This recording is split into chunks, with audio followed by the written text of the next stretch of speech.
I make Filipino content. Most of my videos are in Tagalog. About maybe 8 or 9 years ago, I started learning the language back home in Canada. So we have another guest that is a foreigner and speaks Tagalog better than us. Yes, let's go. And counting. Well, that's okay. You know, it's I mean, it's not for everybody. But yeah, I had a girlfriend from the Philippines, and that was my first initial motivation to learn the language.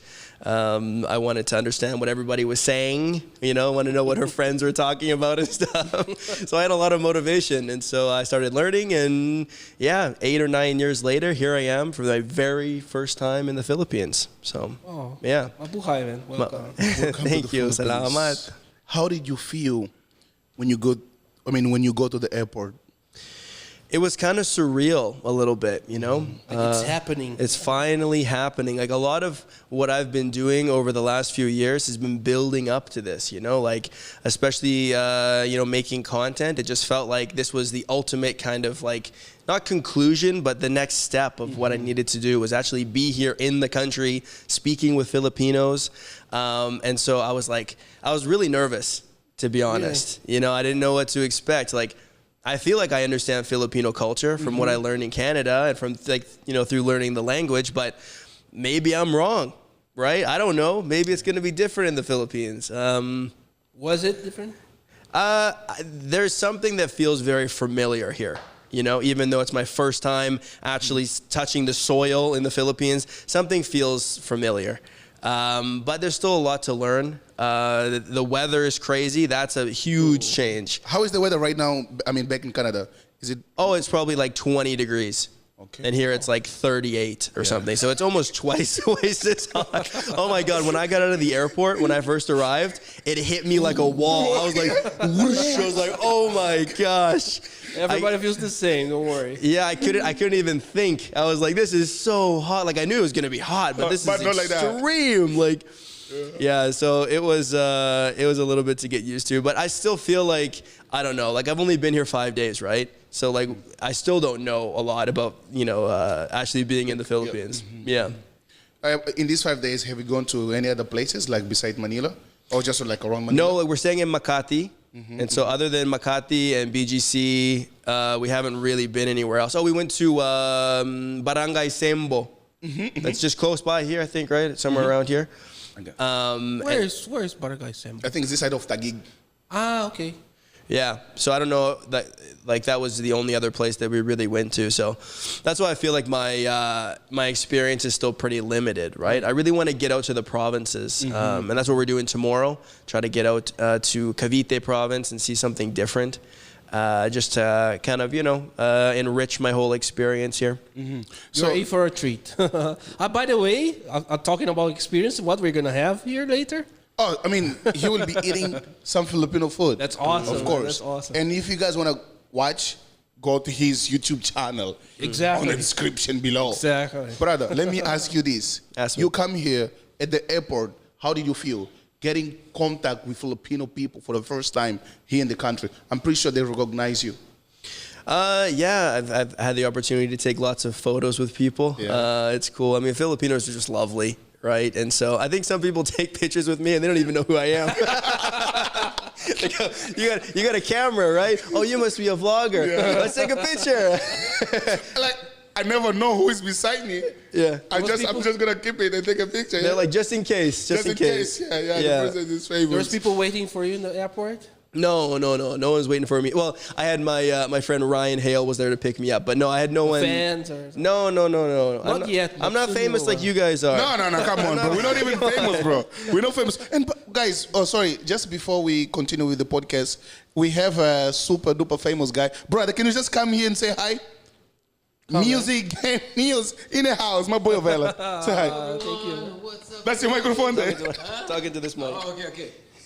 Hello everyone, how is everybody doing? Yes, this is Ovela from Music Game News on Kevin Castiel's podcast.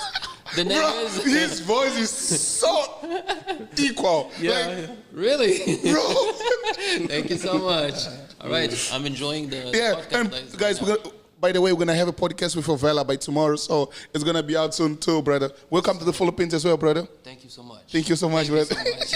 Do you feel like you're reacting to this content in real time? A little bit. Are you gonna react to this content? Are you gonna react to our podcast? Maybe. We will see. Thank you, the king of reaction in the house. That's right. Okay. So, bro, let's just get it back. So you started, learning the language like 9 years ago. Yeah. But by that time, you were not doing content. When did you start doing content? No, the content is new. It's new for me. I've been doing it for maybe a year and a half or something like that. Whoa. Yeah. And you're already that successful. Come on, man.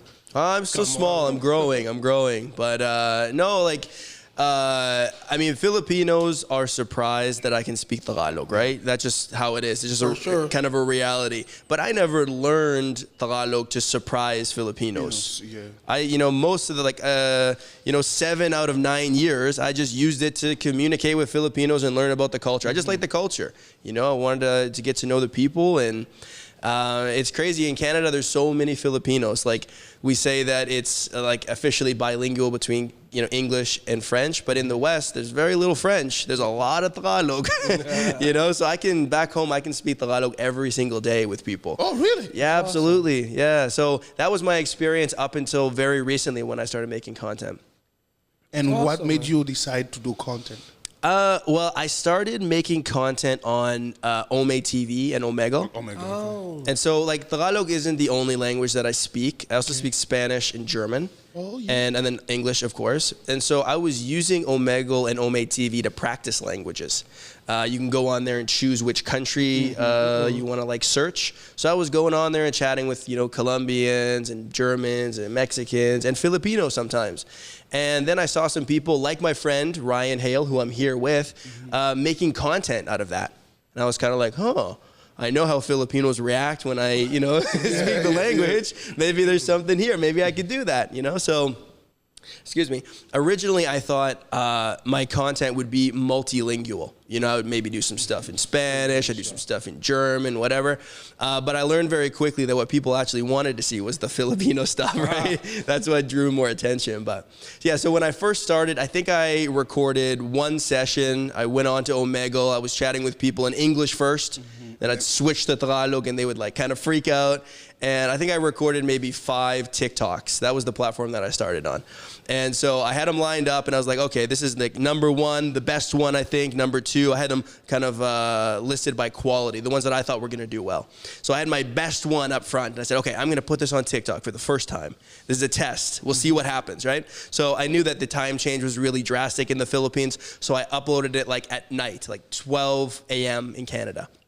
Put it on there, and I was like, okay, I'm going to go to sleep. I'm going to wake up tomorrow, and we're going to see how many views this got. This could be really big, right? So I close my phone, go to sleep, wake up the next morning, check my phone. Literally 0 views. not even one person watched it. Really? And I was like, oh, okay, maybe I was wrong. But I still have 5 videos or 4 videos left. I might as well put them up, right? So I put the next one up. It got 2,000 views. Then I put the next one up. It got 10,000 views. Okay. Next one was 50,000. Logarithm. When I got to number 5, which I thought was the worst one, it got a million views on TikTok. I couldn't believe it. I was like, that's the one I was gonna delete. Yeah. My God. So then I realized that there was some interest there and I could actually do this thing. So then I went from TikTok onto YouTube was the next one, and then Facebook and Instagram followed after that.